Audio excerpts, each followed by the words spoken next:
All right, so it's taken a long time to working up to bringing this bringing my initial impressions to the Atlas Nemesis. This is a gun I purchased. Atlas is a brand that I have a lot of respect for, not a brand that I've ever owned up until now. It's an expensive tool ultimately at $6,400 or $6,300 if you don't go with DLC everything. So when I say DLC on everything, so the safeties here will just be unfinished basically. Just have exposed stainless steel. The slide release here will be in stainless steel, and the barrel will be polished. And then I believe the hammer would also be unfinished, polished stainless steel basically. And then everything else would still be DLC. It's an extra $100 if you want to do DLC on everything. And there's a lot to go over as far as this gun is concerned. This is just my initial impressions. And it really took me a long time due to a few things that happened for me to really know what I wanted to say about this pistol. So I actually purchased it. I'm out of state. So had to have it sent in to me so I could do a background check in my state and all that good stuff. And when I actually went to pick the pistol up, it came in really quickly. They sent it over quite rapidly, so I do appreciate that. And I went in. I'd actually left my driver's license down where I purchased the gun. I did look at the gun in person, get my hands on it. And unfortunately, I left my driver's license down there when I purchased the gun. So when I went to show up and purchase this, I did not have a driver's license or any form of acceptable ID to purchase it.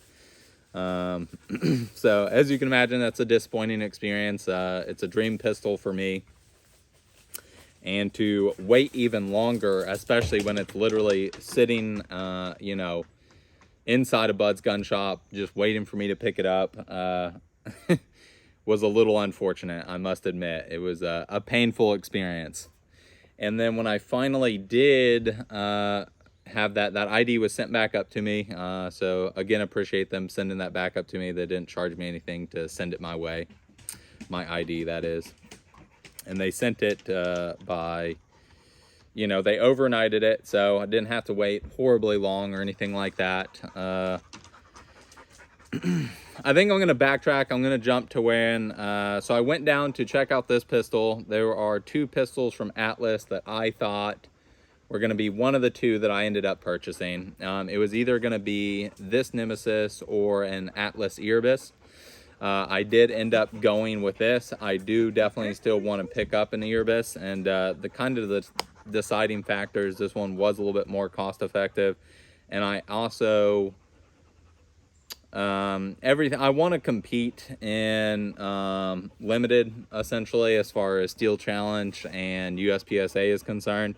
So didn't want to take that transition into using, an Erebus would be considered open, I'm pretty sure, because of the comp on it and the fact that you're using a red dot. So it's not in a class I compete in. You guys can hear Lucy, which is my dog, probably panting like crazy in the background there. She's exploring the woods as we speak and hanging out and just panting. I'm sure you all love that. But went down, checked this gun out in person, and they also had the Erebus, so I checked both of them out in person. Was very, very impressed with both.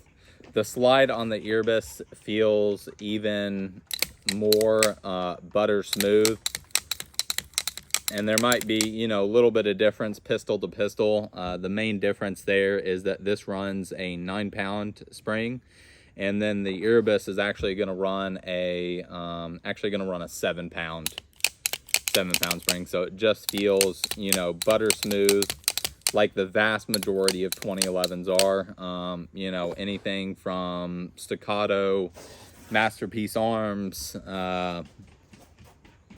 Most of the 2011s out there are going to feel buttery smooth. A lot of that is down to them running lower spring pressure, and they can do that because everything fits perfectly with one another. So they don't have to take the time to overspring it to make it work, to make the gun functional. Because there's a lot more of actual work that goes into something like this or any 2011 than, say, a Glock or something of that nature. So what stood out to me when I actually handled this pistol, it is a dream pistol, but I really didn't expect there to be any difference in handling something like an Atlas Nemesis or handling my MPA DS9. So when I picked this pistol up, my concerns with the Nemesis is you have a 5-inch barrel, and then you have a sight block that actually protrudes past that 5-inch barrel. So you probably, it acts as about, say a Glock 34, how it runs a 5.3-inch barrel. It basically acts like there's a 5.3-inch barrel, but it is just a 5-inch bull barrel. And then that,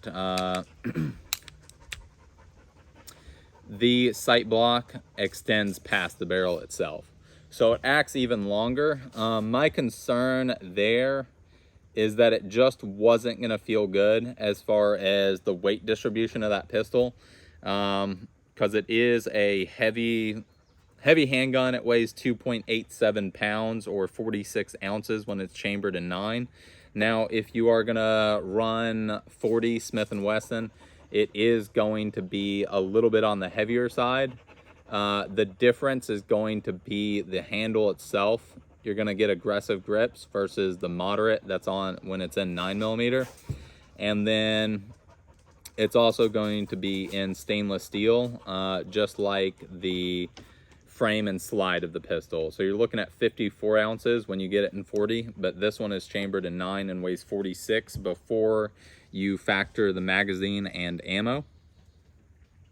And my concern is that it was going to be really, really front heavy as far as the way that it, you know, the handling. I really don't want it to be crazy front heavy. It was really, really well balanced, and then the grips themselves ergonomically was such, so I've shot a few different 2011s on the market. The only one that I've owned other than a Nemesis is a DS9 by Masterpiece Arms. That DS9 had much more of like a blocky design as far as the handle is concerned, which the handle is probably the biggest flaw with the 2011 overall. And I have not felt anything this impressive except for maybe a DVC 3. That's also a very, very slim handle. In between the two, I couldn't tell you which one is slimmer. Pretty similar. But this just fits in the hands a lot better. So ergonomically, it's a lot friendlier. The safeties here line up really, really well to use it as kind of gas pedal down on the pistol. With the MPA DS9, I would get, after about 100 rounds or so, just things were not quite rounded off here very well. So they would end up driving into you. And because it was thicker back here and not as tapered down, what you would have is it just felt too wide to really shoot it like that. So a lot of the times I would ignore that and I would shoot just like, I would shoot like this. I flick that safety on just to kind of show you. But most of my shooting with the MPA DS9 was done like this. Whereas with this, you are actually resting over like so. And that feels really, really natural. So ergonomically, it was really impressive. And my biggest concern with the Nemesis is that it was going to feel too front heavy and just imbalanced. It felt really, really balanced in my hands. And then the ergonomics was so much above and beyond what that MPA was that I was really, really impressed just immediately from the get-go. I didn't notice a massive difference as far as, you know, as far as slide to frame fitment. The MPA and the Nemesis here are very, very similar. You know, they're both, there's just really not a lot of play between the frame and the slide. Now, something to pay more attention to besides fitment, as far as that's concerned, is actually going to be the barrel fitment to the slide, because that's what's ultimately more important as far as accuracy, because your sights are mounted to the slide of the pistol, or in this case, one is, you know, the rear sight is mounted to the slide, and then the front is mounted to the barrel and the sight block itself. So that is why the lockup with the barrel is going to be really, really important, because if that lockup isn't perfect, your accuracy, it's going to be, you can only achieve X level of accuracy if that lockup isn't really, really good, especially when you start stretching distances. If you are into shooting at, you know, 50, 100, 200 yards of the pistol, if you're into that type of thing, lockup's going to be important to you, or using something with a fixed barrel. Not really what this goal, not the goal of this pistol. Not made to be this incredibly long range. It's made to be something to run at really, really high pace. And then I finally got to take delivery of that pistol. From there, I noticed that the holes in the paper and the cardboard when I was shooting, didn't look correct. So when I did the first cleaning of the gun, around 150 rounds, the rifling itself was actually defective. So I didn't get to shoot it much before having to send it back off to Atlas. I reached out, they asked for some photos. I took photos as best as possible as far as down the actual, you know, the barrel of the pistol. I did get some photos that were pretty decent, sent it back in. They acknowledged that issue. And then between me, you know, reaching out to Atlas and actually getting the gun back in my hands, and I'm including the time to ship it there and, you know, me get it back and the time that we were speaking about that issue. So it took, I think, just under 2 months between getting the pistol and then having to send it right back to Atlas, and had them, they ended up replacing the barrel and then refitting the new barrel to the slide of the pistol. And you were looking at just under 2 months to have that performed. And you can make your opinion up on that yourself, you know. And then I also, in that 150 rounds, there are 3 points that the handle mounts onto the frame. So you've got 1, 2, and 3 are the mounting points. And this actually backed out right around 200 rounds.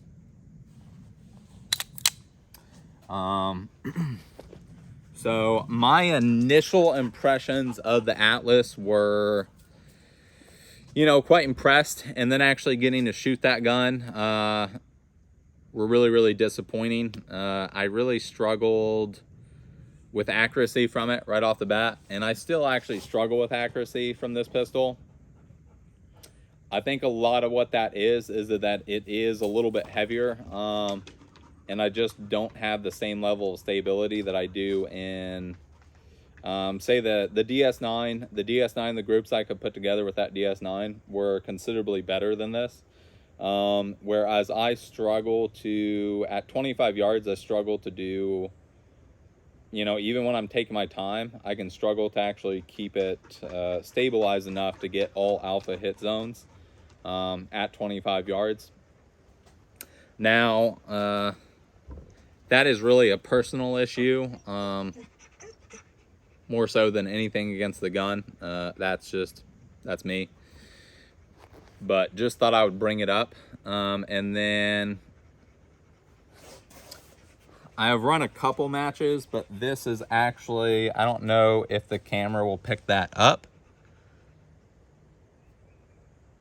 but you can see the wear. There's no wear on anywhere else on the gun, but on the handle itself,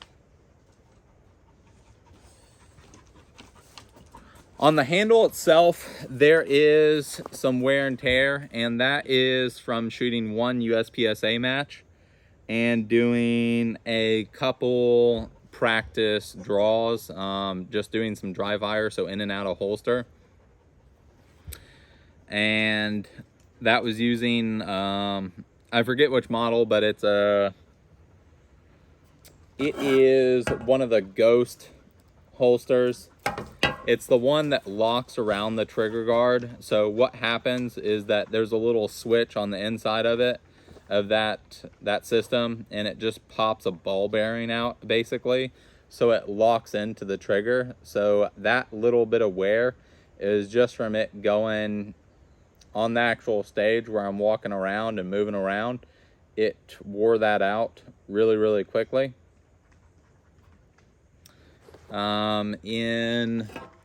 Now this one does not have the same locking mechanism. I'm getting no wear and tear out of that one, but I did think that was I think that is another area that I'll be open about being disappointed about, getting that wear and tear really, really quickly on the handle. And I've seen a couple other Atlases. It just seems like the aluminum, if you get an Atlas and it's got the aluminum handle, you're gonna have pretty rapid wear and tear on that pistol, unfortunately. So it is what it is. I brought it up to Atlas and they said that is just normal with that particular type of holster. I do find it disappointing from the aspect of there is a World War II 1911 that has seen literal combat that I own, and it also sees a ton of dry fire practice, and that gun does not have the same level of wear and tear that this pistol already has. So I think that's an area where I'm definitely a little bit disappointed. And I think that's an area where all 2011s that run aluminum grips have an issue with. I don't know why that is. I don't have the background to tell you why aluminum finish just does not hold up. Whatever they're using on here doesn't hold up. Or maybe the aluminum itself, because it is a little bit easier to damage aluminum, to mar it up. So that could be what it is. I'm not educated enough to really have a strong opinion on that. I'm just telling my experience with the pistol and my experience with customer service. So they took care of the barrel, and then they did replace the screw that goes the third hold point of this pistol, but they were unwilling to address the finger guard itself. They said that's normal. It is what it is.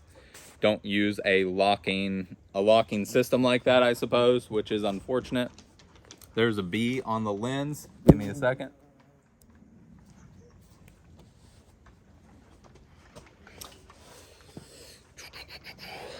So the other aspect of Atlas is their sales pitch, so to speak, is not that they care about creating a really, really soft pistol as far as handling dynamics.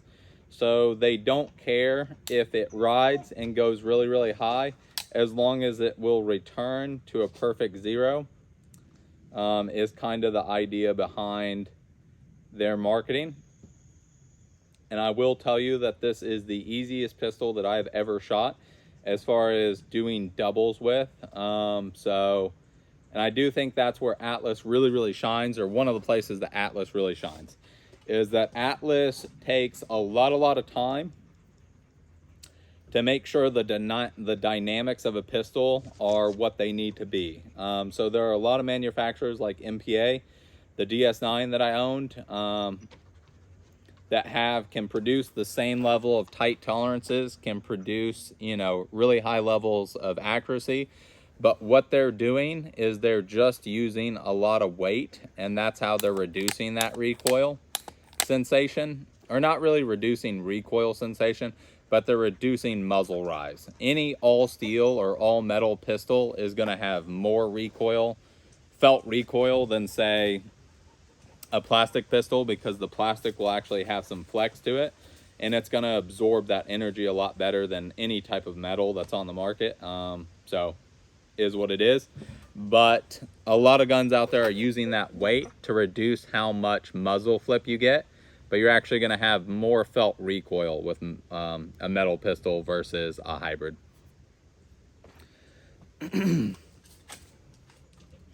So that is what drove me to Atlas, is their tuning of their pistols. And I sort of took the gamble on that being more than just a sales pitch and the reality. And I will say that, like I said, I've never had a pistol that can have this level of follow-up. Doubles, you know, true double is where you get sight picture on your first one, and then your second one is just based off of instinctual shooting, basically. So you're just taking that next shot basically as quickly as you can, and then at different distances you're going to change that a little bit, due to the fact that obviously it's at a different point in that recoil, and you have to learn your pistol. And this has been the easiest pistol to do it with of anything I've ever shot in my entire life. I also had the pleasure of shooting an Atlas Athena, and it also had incredible handling dynamics. And for steel challenge, I would definitely go Athena over the Nemesis. The Athena runs a 4.6 inch barrel. It doesn't have the sight block, so it doesn't have the anchoring effect of the sight block on this. So you are going to have a little bit more muzzle rise, but it's still this really natural return to zero. And because it weighs a little bit less, because it is a smaller pistol, but also that it's all about where that weight is positioned in the Athena. The Athena keeps that weight closer, so you just have much quicker maneuverability in an Athena than you do in the Nemesis. And in something like Steel Challenge, that's more of a benefit than the Nemesis is. Now the Nemesis really does well in an environment like USPSA, where you're doing a lot of doubles. That's where this pistol is going to shine in comparison to that, if that makes any difference to what you're wanting to pick up. What else do I want to focus on? So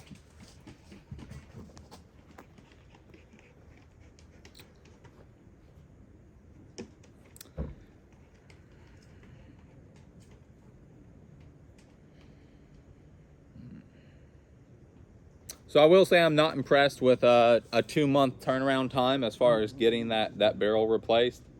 That kind of leaves... I'm kind of torn. Atlas is a much smaller company. It's going to take them longer, and with how much hand labor goes into something like this, it's just going to take longer, period. And then there are less people involved to get it back to you. So it is something to consider if you're interested in purchasing this pistol, if that's something you want to put up with. Now, this is spec'd. You can either spec them with a roughly a 3.5 pound trigger, or you can spec them with a sub 2 pound trigger. This Nemesis comes in at 2 pounds. So there's the take up, and there's the break, and there's the reset. The trigger weight itself comes in at 1 pound, 12.7 ounces. It's somewhere around there, and that's based on an average of 20 pulls.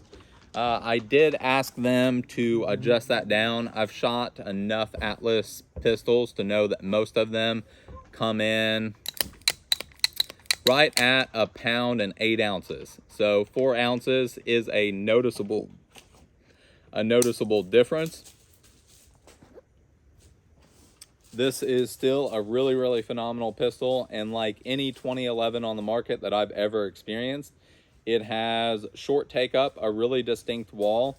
But I will say, staying on this wall, even while running around on a stage, is incredibly, incredibly easy. Like, you can... My concern, so the DS9 ran 2 pounds, 8 ounces, and this runs 1 pound, 12 ounces, a hair over that. My concern is that I was going to have a pistol that it was hard to get on that wall without, you know, taking your shot, basically. It is easier to get on wall with this pistol than it is with my DS9. Easier than the vast majority of any pistol I've ever handled. The only thing I can think of is a TTI 2011. Has very, very, you know, that level of trigger weight, and it's still really, really easy to get on that trigger wall. Is the only gun that I've ever felt that I can compare it, as far as it's so easy to get on that wall and pull those shots exactly when you want them. And I do find that really impressive. You know, the DS9 came with a heavier trigger, and it was not as easy to, you know, this is easier to stay rested on that wall, which I think does speak volumes of Atlas and their tuning ability. And then the other aspect of Atlas that I think they do better than any company on the market is after-hand support. I'm not talking about their warranty itself. Their warranty is 1 year, so it's actually shorter than the vast majority of pistols that come in at this price point. If you look at something like an Atlas Gunworks, or if you look at something like Nighthawk, they have a lifetime warranty. If you look at MPA, Masterpiece Arms, they have an unlimited warranty. It's lifetime. And I'm actually unfamiliar with the warranty through Staccato, so I'm kind of curious. I'll have to look into that.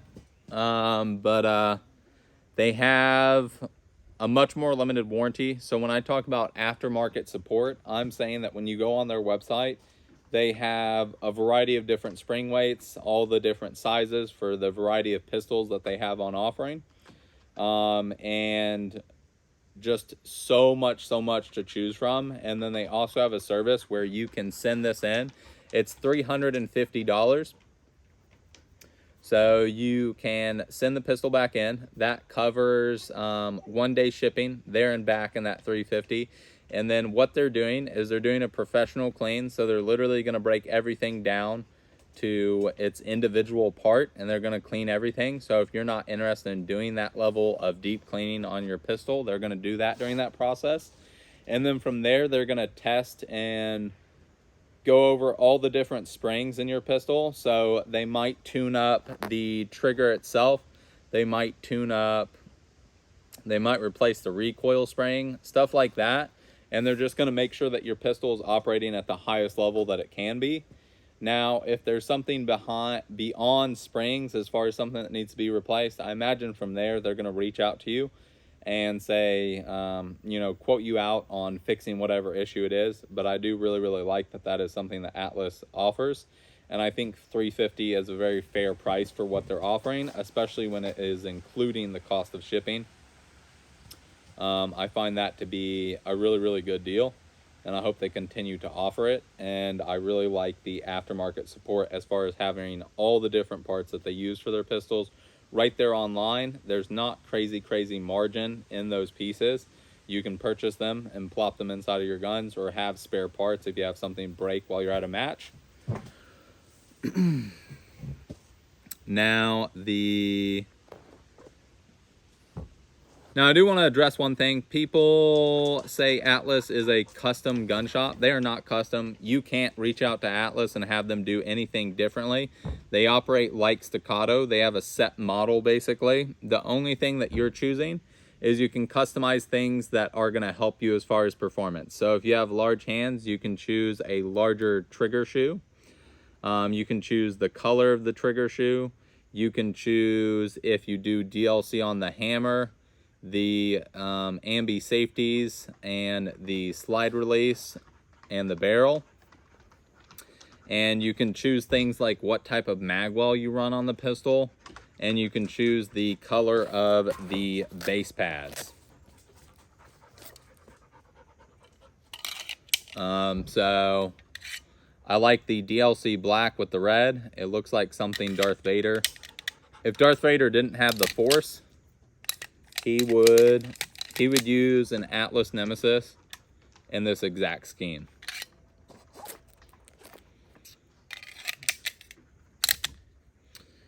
Now, this is set up to have lockback, and then you can still run it with mags that obviously don't have lockback. So why do I have both mags? So if you run a competition follower, it allows an addition of 2 rounds. Whereas if you're running it with lockback, you have 21 rounds versus the 23 rounds that fit in here. And I have one with lockup due to the fact that when you so what this gun is counting on to operate correctly is there to be a round there, and when it chambers that round, it's slowing it down. And the sear and the disconnect will wear out a little bit quicker if you're just letting it slam. If you're letting that slam forward and it's not chambering around, you're causing additional wear and tear on your pistol. So that's why I have one that does have lockback on it. And then for competition, I take the additional rounds, and then you really aren't running into a situation where it's ever on lockback. What you're doing is you're reloading at a point in the stage that strategically makes sense. And then you have one in the chamber plus that full magazine that you put in there. And then the other point that I will focus on that I found to be a little bit displeasing, and I don't think you're going to pick this up on camera. So you see the blending? On the right-hand side, there's perfect blending. The pinned safety blends perfectly over here. There's a gap down here, which doesn't bother me because it's uniform. Now over here, the pin safety goes deeper than the handle. So the handle itself juts out just a little bit, and I really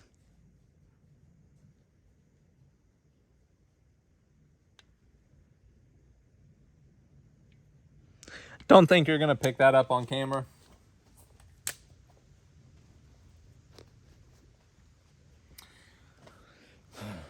And then we will go over the bag that it comes in.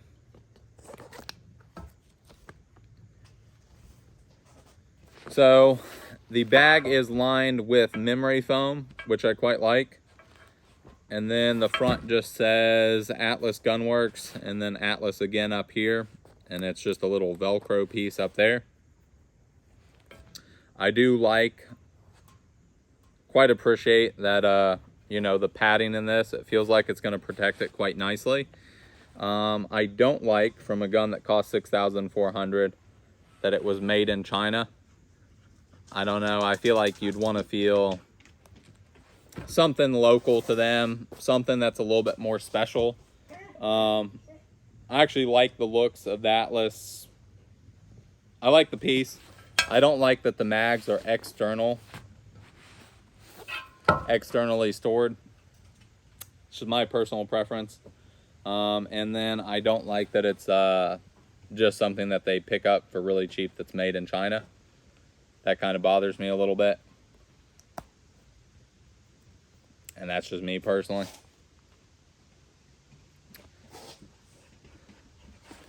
All right, but I appreciate you all taking the time to look at this. I hope it helps you make a decision if you're interested in purchasing an Atlas, and I will be coming out with more content on this gun. At this moment, I only have I have just a hair over 500 rounds on the pistol currently. and I'll kind of keep you updated as far as what that ownership experience is. And for me personally, I'm not sure if I would consider it worth $6,400 personally. But at the same time, there isn't a single 2011 that, in my opinion, performs at this level. The only thing that, well, I don't know. Some of those TTI guns are tuned really, really nicely. Set up really well. But again, they're the same price. They run plastic handles, which personally I dislike. It just makes it feel cheaper, in my opinion. And I think with those, you're paying for a little bit of the, you're paying for the John Wick movies, so to speak. You're paying because it's popular. On the positive side, those pistols do perform really well. They aren't bullshit. I did not expect to like them, but I'm telling you, they perform phenomenally. And they are going to retain a lot of their value, I think, because of that movie aspect of it. A lot of people are going to be more collector-orientated towards those pistols. But if you rip them up in competitions, wear out the DLC, things of that nature, that is going to really diminish the value, and they're not going to hold. So if you plan to buy one of those and run them in competition, the guns are going to get scratched up. I ran Steel Challenge this last weekend, and I accidentally spray painted this gun with like the overspray of, you know, running up there and painting those plates. So it's just gonna happen. I was able to get all that like spray paint white, you know, it was like a Dalmatian Nemesis. But I was able to get it all off, but I do think that's worth considering, as they are gonna get torn up. The only other thing I can think of is Infinity. I have no personal experience with Infinity. I've never held one, let alone shoot one. And I do think Atlas is getting very close to the cost of an Infinity at this point, at $6,400. So I am curious about one. Would love to have the chance to shoot one and see what I think. Just haven't had that opportunity. But guys, I appreciate you taking the time to come and take a look at this video. I hope that it helps you, or at the very least entertains you a little bit, and hope you're enjoying your day. Thanks for tuning in.